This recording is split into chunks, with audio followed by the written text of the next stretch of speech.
This is Counsel Club. I am Dr. Ina, and we are talking anger.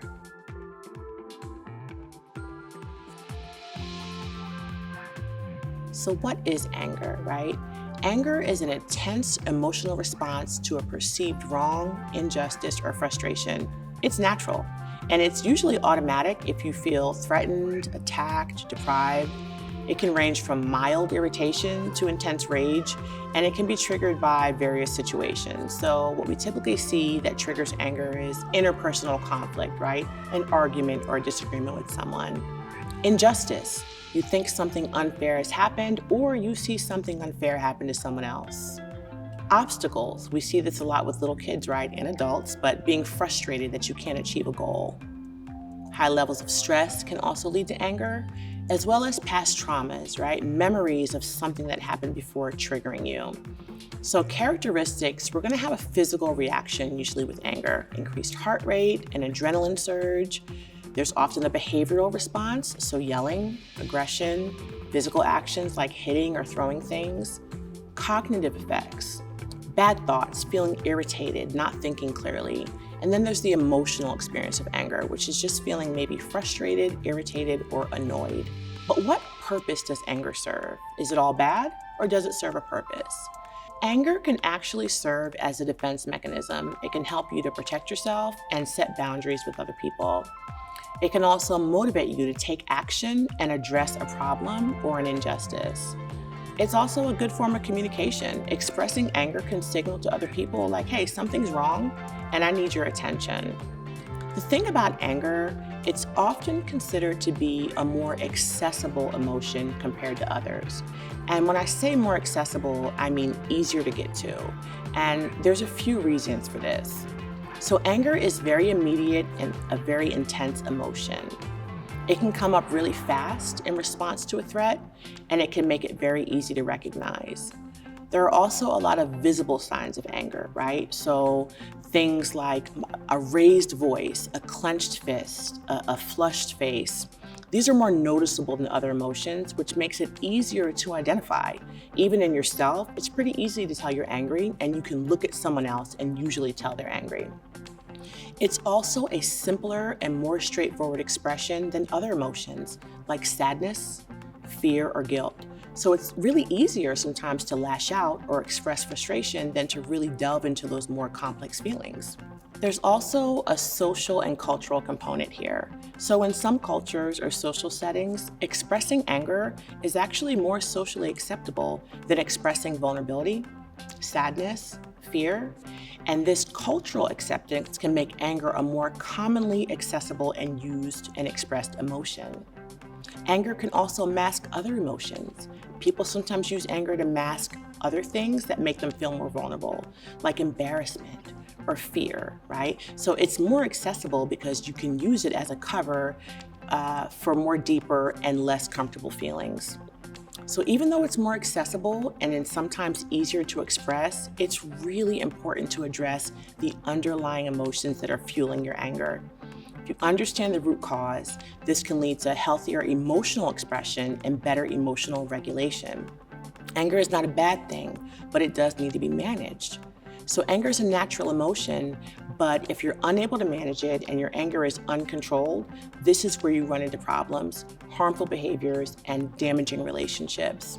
So think about a scenario where, let's say someone has just come home from work, they've had a long, stressful day. They're dealing with a difficult project, they're overwhelmed, feeling insecure about work performance, and just worried in general about their future and being a failure. So these underlying emotions of stress, insecurity, and fear are really uncomfortable for this person to deal with, much less acknowledge or express. So you get home and your partner says, hey, can you help me with some chores? Now, this person's already on edge, so they snap out in anger. Like, can't you see I've had a rough day? Like, why can't you do this stuff? However they choose to express it. So in this situation, anger is what's really happening there, is what's being expressed, but it is masking this person's more vulnerable emotions, right? This person is stressed, they're overwhelmed by work, but instead of expressing the stress, it's channeled into anger towards their partner who just asked them a simple question. This person's feeling insecure about their performance at work. They have a fear of failure. but admitting that they're insecure might make them feel weak. So it's covered with anger, it's masked by anger, which actually feels more powerful and more controlling than admitting that you're vulnerable, which is important to some people. When we talk about fear of failure, if you have someone who's worried about not meeting expectations, that is uncomfortable.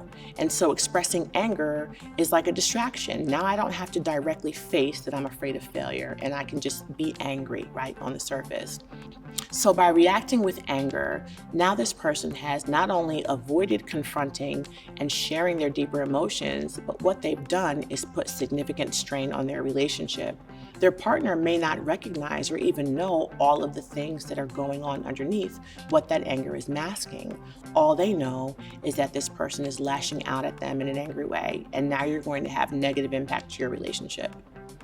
Anger is a natural and healthy emotion, but it becomes problematic when it's excessive, uncontrollable, or you start harming yourself or other people. So knowing when to seek help is crucial. So these are just a few signs that might indicate it's time to seek professional help for your anger. Is your anger frequent and intense? Is it happening every day? Is it so intense that you can't function? Are you angry most of the time or more often than not? Is it difficult for you to control it? Once you get angry, is it hard for you once you get to 10 to come back down? Is it impacting your relationships? Are you having a lot of arguments with family members, friends, colleagues? It can be easy to place the blame on other people, but if you're having issues with everybody due to your anger, it could be you. Physical symptoms. Are you experiencing things like high blood pressure, stomach problems? Have you developed an ulcer? Anything like that related to being angry? Are you constantly feeling on edge? Is there an impact on your daily life, at work or at school? Is your anger affecting your ability to perform or your behavior in these settings? Are there any harmful behaviors associated with your anger, right? I tell my kids all the time, it is okay to be angry, it is not okay to hurt someone. If you are engaging in physical aggression or violent behavior, that's a problem. If you've damaged property or your possessions while angry, that's a problem. If you've engaged in self-harm or destructive behaviors, that's a problem. The anger isn't the problem, the behaviors are the red flags. If you're having explosions, frequent outbursts, or episodes of uncontrollable anger, you're telling yourself, don't do it, and you can't help it. It happens anyway. That's a problem. Has your anger led to legal trouble, right? Have you been arrested for getting into fights? Are you getting into legal trouble due to anger-related incidents? Are you having financial problems? Have you lost job opportunities or lost money due to your anger? That's a problem, right? The emotional impact of anger can also take a toll.